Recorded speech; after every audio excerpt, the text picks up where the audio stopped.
Will the House please come to order and members kindly take their seats? Good morning. The devotional this morning will be led by Representative John O'Brien of Tunbridge.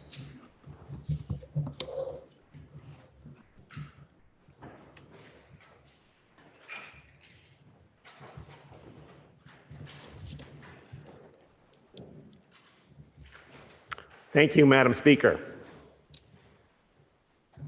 I stand before you today in the majority. 90% of this body stands with me. That's right, I'm a right-hander. Today's devotional is devoted to left-handers. I can't remember when I started being fascinated by left-handers. Maybe it began when I was a kid. You see, my brother throws left and writes right. My little sister does just the opposite. They're really confused by candlepin bowling. As someone who was intrigued by handwriting and pencil grips, the way left-handers write, that sort of tortuous curl, always catches my eye. Even in this body, the casual observer can start spotting lefties when they're jotting down notes. The member from Dover, the chair of House Ways and Means, the page from Roxbury, the member from Manchester who grew up in Nebraska eating gorp with her left hand. Last year, in committee, on my left, sat a left-hander, the former member from Albany. This year, in committee, on my left, sits another left-hander, the member from Dorset. Once, when I was substituting at the Tunbridge Central School, I wanted to check out a book. The librarian said, yes, I could do that. And she started filling out those old cards in back. And I said, oh, I see you're a lefty. And she shot right back, yes, and in my right state of mind.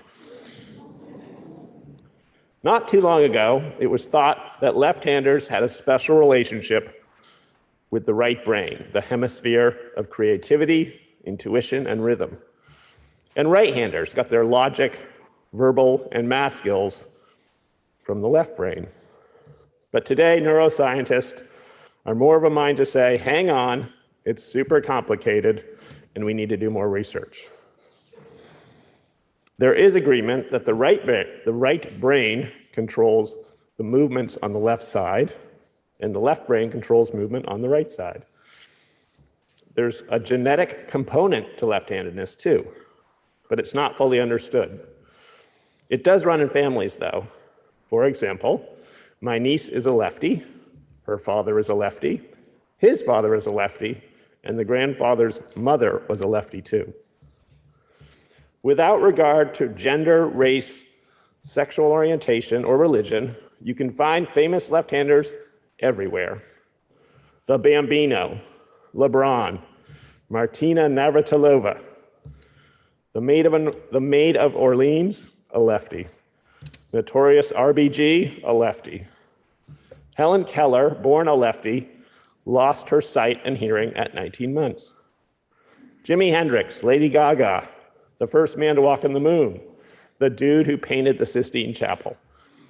Henry Ford, Oprah, Charlie Chaplin, Queen Victoria, Presidents Hoover, Truman, Ford, Reagan, George H.W. Bush, Clinton, and Obama. Left-handers are different. And what happens to people who are different? Bias, persecution, execution. For hundreds of years across most cultures, left-handedness was associated with bad luck, witchcraft, or the work of the devil. And the practitioners were dealt with harshly and unjustly. More recently, left-handers were forced in our schools to learn to write with their right hands. Ronald Reagan was one of these pupils. Even in the 1970s, it was illegal to be left-handed in Albania and punishable as a crime. It's not easy being left-handed. Language is not on your side. Left comes from the Anglo-Saxon word meaning weak. The Latin word dexter, as in dexterity, means right-handed. And the corresponding word for left-handed, sinister. Even ambidextrous means essentially, whoa, it's like you've got two right hands. Tools are not your friend either. Scissors, circular saws, golf clubs, can openers, lecture hall desks, computer touchpads were not made for you. Because the world has been largely designed by righties, the life of a left-hander is, statistically, far more dangerous. And now a thought before we put our right hand over our heart and recite the Pledge of Allegiance. Maybe, as a deliberative body and a body committed to redressing bias, we should have a conversation about handedness.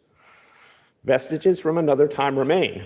For example, why do we raise our right hand and solemnly swear? For me, hopelessly a righty, the closest I'll ever get to being a southpaw is when my wife, a dance instructor, after a bit of salsa or two-step, shakes her head, sighs, and says, "Oh, honey, you've got two left feet."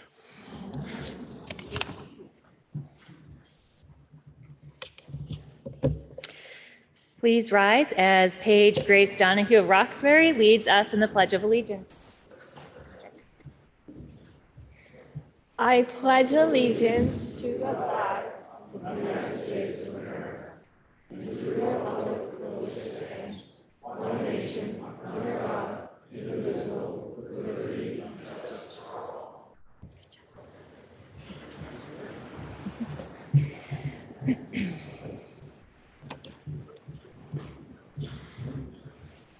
Members, we have 21 bills for introduction this morning. So with that, member from Poultney, can you please offer us a motion to suspend our rules in order to introduce bills by number only? Madam Speaker, I make a motion to suspend rules in order to introduce bills by number only. You have heard the motion. Are you ready for the question? If so, all those in favor, please say aye. Aye. All those opposed, please say nay. The ayes appear to have it. The ayes do have it, and you have suspended our rules to introduce bills by number only. Please listen to the first reading of bills by number only. H-125. To the Committee on Government Operations and Military Affairs. H-126. To the Committee on Environment and Energy. H-127. To the Committee on Government Operations and Military Affairs. H-128. To the Committee on Agriculture, Food Resiliency, and Forestry. H-129. To the Committee on Environment and Energy. H-130. To the Committee on Environment and Energy. H-131. To the Committee on Agriculture, Food Resiliency, and Forestry. H-132. To the Committee on General and Housing. H-133. To the Committee on Transportation. H-134. To the Committee on Transportation. H-135. To the Committee on General and Housing. H-136. To the Committee on Government Operations and Military Affairs. H-137. To the Committee on General and Housing. H-138. To the Committee on Government Operations and Military Affairs. H-139. To the Committee on General and Housing. H-140. To the Committee on Government Operations and Military Affairs. H-141. To the Committee on General and Housing. H-142. To the Committee on Judiciary. H-143. To the Committee on Transportation. H-144. To the Committee on Ways and Means. And H-145. Members, this is the Committee on Appropriations Budget Adjustment Act, and as a committee bill is placed on the calendar for notice on the next legislative day pursuant to House Rule 48. We have a joint House resolution to take up at this time. JRH1 is a joint resolution constituting the application for a convention of the states under Article 5 of the Constitution of the United States, offered by Representative Higley of Lowell and others. Please listen to the reading of the resolution by title only. JRH1, joint resolution constituting an application for a convention of the states under Article 5 of the Constitution of the United States. Now you've heard the reading of the resolution, and it is treated as a bill and referred to the Committee on Government Operations and Military Affairs pursuant to House Rule 52. Members, we've received a request to read a House concurrent resolution that the House and Senate have adopted pursuant to the consent calendar. HCR 9 is a House concurrent resolution in memory of former Representative Joseph Krosick of Bennington. Please listen to the reading of the resolution. Whereas Joseph Krosick grew up in Bennington, graduated from Colorado State University, Pueblo, and earned a master's degree from the U.S. Naval War College in Newport, Rhode Island. And whereas he served with distinction in the U.S. Army for over 2 decades, attaining the rank of colonel, and he saw combat in Vietnam. And whereas upon his military retirement, Joseph Krosick returned home, serving 4 terms in the Vermont House of Representatives, and for 6 years, concurrently chairing the governor's Veterans Advisory Council. And whereas Joseph Krosick's 12 years as a Bennington Select Board member included service as vice chair and chair. And whereas in 2011, the governor appointed him to the board of the Vermont Veterans Home, and for a decade he served as the panel's president. And whereas Joseph Krosick died on December 13th, 2022, and his survivors include his wife Dolores and his children, stepchildren, grandchildren, step-grandchildren, and step-great-grandchildren. Now therefore be it resolved by the Senate and House of Representatives that the General Assembly extends its sincere sympathy to the family of former Representative Joseph L. Krosick Jr. of Bennington, and be it further resolved that the Secretary of State be directed to send a copy of this resolution to the family of Joseph L. Krosick Jr. Members, we've received a separate request to read a House concurrent resolution that has been adopted. HCR 21 is a House concurrent resolution honoring the organizations and individuals working to resolve Vermont's rural broadband access crisis. Please listen to the reading of the resolution. Whereas the state of Vermont is committed to solving the rural broadband access crisis, and to achieve this goal, the General Assembly has enacted 2015 Acts and Resolves number 41, recognizing multi-municipality communications union districts, or CUDs, for broadband implementation and management. 2019 Acts and Resolves number 79, providing new state funding, a Department of Public Service position, and the establishment of the Broadband Innovation Grant Program at DPS. And 2021 Acts and Resolves number 71, creating the Vermont Community Broadband Board, or the VCBB, to oversee and manage the newly established Vermont Community Broadband Fund. And whereas the CUDs have organized the Vermont Communications Union Districts Association, or the VCUDA, to assist the CUDs and represent their interests before the General Assembly and other organizations.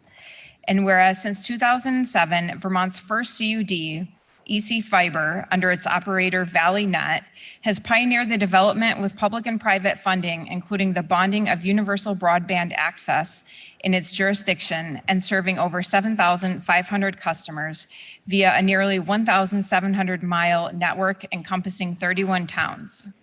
And whereas in 2023, the 10 CUDs, Chittenden County CUD, CV Fiber, DV Fiber, EC Fiber, Lamoille FiberNet, Maple Broadband, Northwest FiberWorks, NEK Broadband, Otter Creek CUD, and Southern Vermont CUD are currently providing or developing broadband service for customers in over 200 municipalities, facilitating access to educational, economic development, healthcare, and governmental services, as well as family entertainment. Now therefore be it resolved by the Senate and House of Representatives that the General Assembly recognizes the central importance of CUDs to the establishment of statewide universal high-speed broadband access and congratulates the CUDs, the VCUDA, and the VCBB in this essential endeavor, and be it further resolved that the Secretary of State be directed to send a copy of this resolution to each of the CUDs, the VCUDA, and the VCBB. Are there any announcements? Member from Bennington. Good morning, Madam Speaker. We just heard the reading of the resolution HCR 9 in honor and memory of former Representative Joseph Krawczyk. I was honored to call Joe a longtime friend. Joseph Krawczyk knew the true meaning of what it meant to serve. Joe served his country, his state of Vermont, and our Bennington community with great distinction. In serving his country, Colonel Krawczyk served in the U.S. Army for over 20 years, saw combat in Vietnam, and was the recipient of not one, but 2 Purple Heart medals. Joe was a proud veteran, like his father and other Krawczyk family members. In serving the state of Vermont, I had asked Joe to run for his House of Representatives seats, which he held for 4 terms. He sat in seat 110 right on the end of this row behind me. At the same time, he chaired the Governor's Veterans Advisory Council, and since 2011, after being appointed by the governor, he was on the Board of Trustees for the Vermont Veterans Home, and he served its boards as board president for 10 years up until a short time before his death. Serving his beloved Bennington community, Joe served for over 12 years on the Bennington Select Board, which he also chaired for several years. On this day that we honor the former member of this chamber, Joseph Krawczyk, the Board of Trustee members and staff from the Vermont Veterans Home are pleased to be here at the State House to hear the reading of this resolution. Seated in the Senate seats are Board of Trustee members, Colonel Gary DeGastis, who is now the president of the board, Captain Brenda Kirkshank, former Representative Colonel Peter Fagan, former Representative Larry Copley, Charlie Dickerson, and not seated with them, but our seated member, Bob Hooper. Representative Bob Hooper is also a trustee for the Veterans Home. The Vermont Veterans Home staff that is here with us today is Asa Moran, the COO, Melinda Crowell, who does marketing and admissions coordinator, Robin Boland, who is the executive assistant, Melissa Jackson, who is the chief executive officer, and Steve McClaffery, who is the chief of finance for the Veterans Home. Please take the time to stop in the card room today to visit with our representatives of the Vermont Veterans Home. Now, if you would join me in welcoming them to the State House. Thank you. Will the former members and the guests of the member from Bennington please rise and be recognized?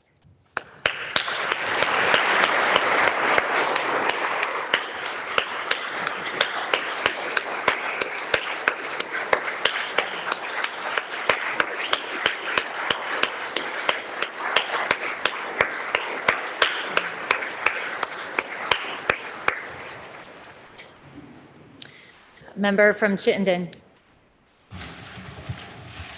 Thank you, Madam Speaker. Some of you may know that I occasionally play golf, and I have had the good fortune, and hopefully will continue the good fortune, of playing with the member from Pittsford and 2 now former members, Representative Copley and Representative Fagan. Sometimes it feels like I'm playing with the 3 Stooges, Larry, Curly, and Moe. But I'll leave it at that because you can determine, we know who Larry is. I'm not sure who Curly and Moe are, but I am very pleased to see him here this morning. So thank you. Member from Dover. Thank you, Madam Speaker. We have just heard a resolution recognizing the central importance of CUDs to the establishment of statewide universal high-speed broadband access and congratulating them on their progress to date. After years of pouring hundreds of millions of dollars into private, unregulated wired and fixed wireless providers, tens of thousands of Vermonters remained without basic broadband service. Making the situation worse, the largest landline telephone infrastructure was becoming increasingly less reliable, making it uncertain Vermonters would even be able to call for help in an emergency. One CEO's response to that was to suggest our vulnerable constituents should move. In 2019, the legislature and the governor decided the situation had become untenable and unsafe, and came together to give communities tools to form communications union districts. A successful model of intermunicipal cooperation pioneered by the communities and citizens of the East Central Fiber Telecommunications District, otherwise known as EC Fiber. Vermonters up and down the state responded immediately and began to organize themselves to ensure that their neighbors had access to modern telecommunications infrastructure. When the pandemic hit and it became even more apparent how urgent reliable broadband was for education, for commerce, for healthcare, and access to government, this body passed Act 71 in 2021 to support accelerating and funding the work already underway by these Vermonters. The principles of this work were universality, meaning everyone, and public accountability. Today, there are 10 districts. They are made up of 214 member towns. There are 428 volunteer board representatives, covering more than 76% of the state's population. And they are building, they are growing, and they are serving as a national model for the universal build-out of rural high-speed broadband. Today, we are fortunate to have dozens of these hundreds of volunteers here with us. This includes former members of this body, former telecommunications professionals, nonprofit leaders, utility workers, lawyers, and even my high school vice principal. Madam Speaker, I hope that you will join us, and the body can join us, in welcoming to the People's House Janelle, the following members from CV, Central Vermont Fiber, Janelle Smith, Linda Gravel, and David Healy. Members from Deerfield Valley Fiber, the former member Ann Manwaring, Gabby Kerfrida, Stephen John, Brana Slavakover. Oh my gosh, I'm so sorry, Brana. Brana's a friend. Munson Hicks, David Jones, EC Fiber, Alessandra Ayuba, Dan Levitt, Edward P. Childs, and FX Flynn. From Lamoille, Val Davis. From Maple Broadband, Ellie DeVilliers. From the Northeast Kingdom, representing Brian McChesney, Krista Shute, Evan Carlson, Jonathan Baker, the former member Marty Feltus, Mike Gass, Netta Worcier, Rudy Chase, Eileen Boland, Eric Townsend, Daniel Suka, and then from Northwest Fiberworks, Mary Kay Raymond, Sean Keogh, from Otter Creek, Larry Corsell and Mike Small, and their support team from the VCBB and from VCUTA, which is their association, Christine Halquist, Heron Herzog, Rob Fish, and Rob Vitsky. That's a lot of people, Madam Speaker, but I hope we can join in welcoming them. They are sitting in the gallery. Will the former members and the guests of the member of Dover please rise and be recognized?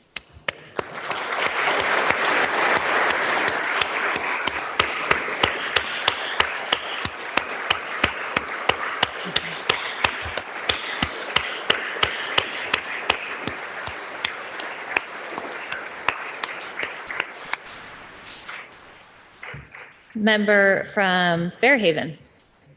Thank you, Madam Speaker. Also in attendance today, my colleagues from the Governor's Veterans Advisory Council, Chair, Gary DeGosta, June Heston, Keith Baranow, Brenda Cruikshank, Alan Cook, Dick Farmer. They are accompanied by Vermont Veterans Affairs Officer Robert Burt.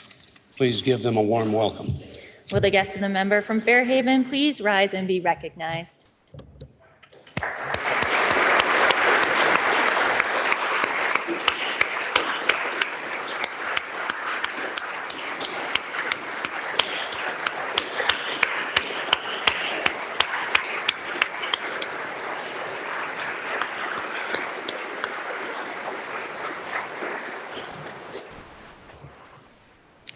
Member from Linden.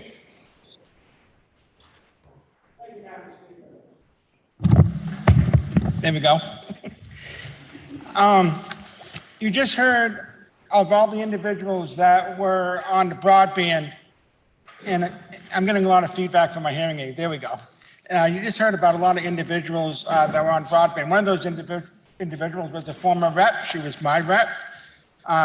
She needs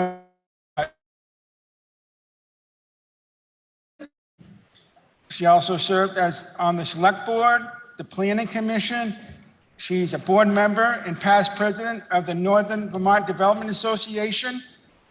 And when she retired a couple of years ago, you would have thought that she would have stayed retired because I had enough of a big of a fill to fill her shoes to begin with. But she's now also on the board of broadband. So I hope you help me recognize my former representative from Linden, Marty Feltus. Will the former member please rise and be recognized?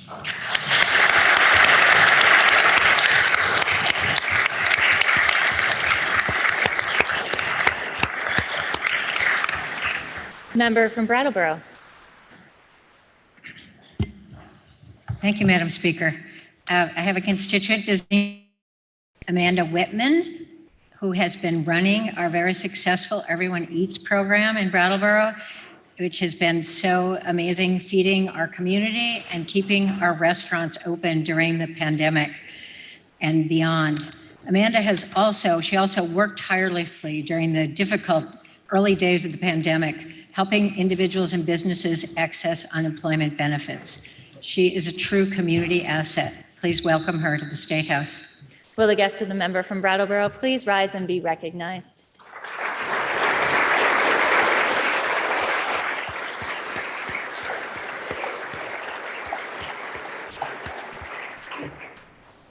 Member from Halifax. Madam Speaker, the service counter at the Cup and Saucer Diner in Wilmington is oval shaped, like this chamber.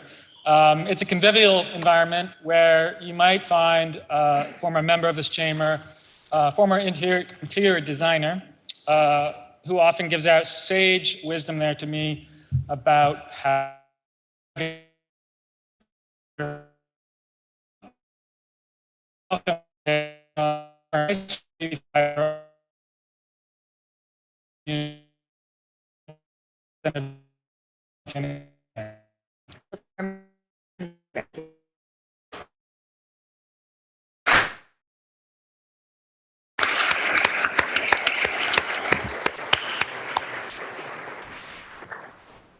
Member from Wolcott. Thank you, Madam Speaker. The Older Vermonters Caucus will meet tomorrow at noon in room 270 in the pavilion. We'll hear from representatives from home and community-based providers. I would also like to introduce the body to some constituents of mine. I just noticed we're in the balcony, Cal and Jackie Stanton. Thank you. Will the guest and the member from Wolcott please rise and be recognized?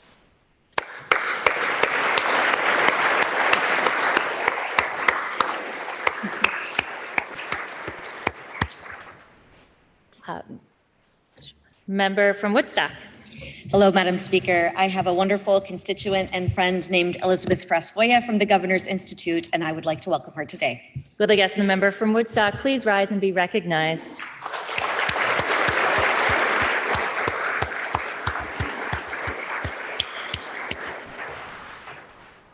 Are there any further announcements? Seeing none, orders of the day. Members, will begin with JRS 10, which is a joint resolution providing for the election of a sergeant at arms and 3 trustees of the University of Vermont and State Agricultural College. The resolution has been read and appears in Friday's House Journal. The question is, shall the House adopt the resolution in concurrence? Are you ready for the question? If so, all those in favor, please say aye. All those opposed, please say nay. The ayes appear to have it. The ayes do have it, and the resolution is adopted in concurrence.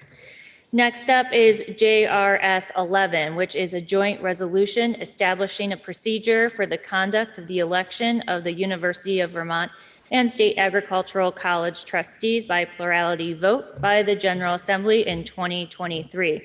This resolution also has been read and appears in Friday's House Journal. The question is, shall the House adopt the resolution in concurrence? Are you ready for the question? If so, all those in favor, please say aye. All those opposed, please say nay. The ayes appear to have it. The ayes do have it, and the resolution is adopted in concurrence.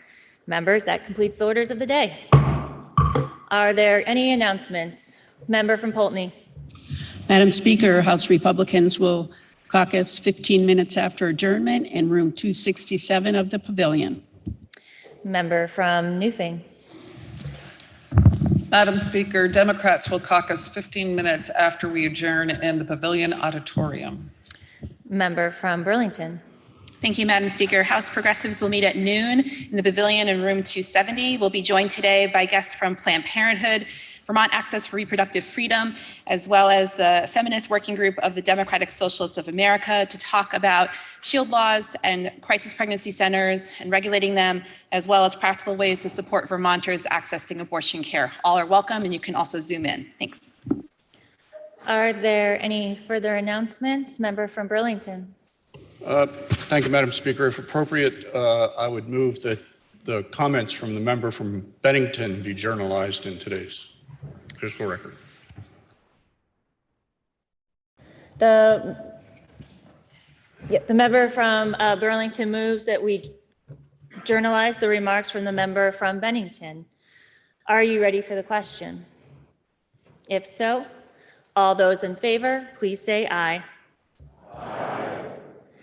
All those opposed, please say nay. The ayes appear to have it. The ayes do have it, and the remarks from the member from Bennington have been journalized. Members, the chair has 2 announcements. First, just a reminder that tomorrow at noon, members should convene here in the House chamber. We'll hold a caucus of the whole, so members of our Committee on Appropriations can provide an overview of the provisions of House Bill 145, which is our Budget Adjustment Act, and answer questions from members. The second, I have appointments to the Joint Committee on Judicial Retention, and those are the member from Stannard, Representative Troiano, the member from Rutland City, Representative Knott, the member from Williston, Representative Arsenault, and the member from Sheldon, Representative Oliver. Are there any further announcements? Seeing none. Member from Poultney, can you please offer us a motion to adjourn until Wednesday, February 1st at 3 p.m.? Madam Speaker, I make a motion this body stand in adjournment until Wednesday, February 1st, 2023 at 3 p.m. You have heard the motion. Are you ready for the question? If so, all those in favor, please say aye. Aye. All those opposed, please say nay. The ayes appear to have it. The ayes do have it, and this body stands in adjournment until tomorrow at 3 p.m.